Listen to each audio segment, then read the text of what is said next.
પાટીલે સંકેત આપ્યા છે। ટૂંક સમયમાં મંત્રીમંડળનું વિસ્તરણ થઈ શકે તેવું સૂત્રો દ્વારા માહિતી મળી રહી છે। ધારાસભ્યો પદાધિકારીઓને આ બેઠકમાં સંકેત આપ્યા। મંત્રીમંડળમાં સ્થાન મળનાર નસીબદાર હશે।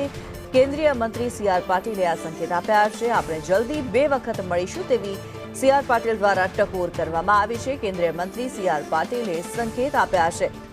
હિરેન રાવલ વધુ વિગતો સાથે જોડાયેલા છે। જી હિરેન।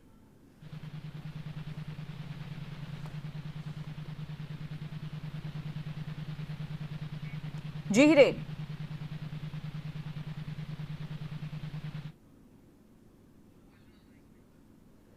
હિરેનનો ફરી સંપર્ક કરવાની કોશિશ કરીશું ત્યારે સી.આર. પાટીલ દ્વારા જે સંકેત આપવામાં આવ્યા છે મંત્રીમંડળનું વિસ્તરણ થઈ શકે છે। હિરેન ફરી એકવાર અમારી સાથે જોડાઈ ચૂક્યા છે। જી હિરેન, જણાવશો મંત્રીમંડળના વિસ્તરણના સંકેત આપવામાં આવ્યા છે।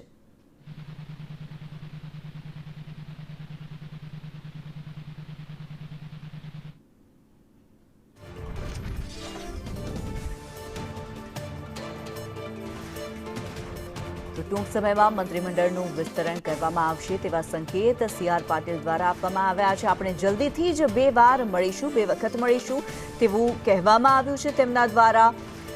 પ્રમુખે ટકોર કરી છે। સી.આર. પાટીલે ભાજપની બેઠકમાં આ સંકેત આપ્યા છે। મંત્રીમંડળનું વિસ્તરણ થઈ શકે છે તેવું સૂત્રો દ્વારા માહિતી મળી રહી છે। હિરેન જોડાયેલા છે। જી હિરેન।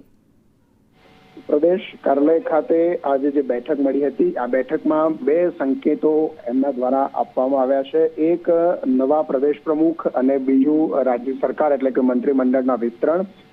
સી.આર. પાટીલે ધારાસભ્યો અને પ્રમુખોની આ બેઠકની અંદર કહ્યું હતું કે ખૂબ ઝડપથી નવા પ્રદેશ પ્રમુખ છે એ સંગઠનને મળશે, એટલે કે સંભવતઃ 30 તારીખની આસપાસ જ આ નામની જાહેરાત થાય તેવી સંભાવના દેખાઈ રહી છે।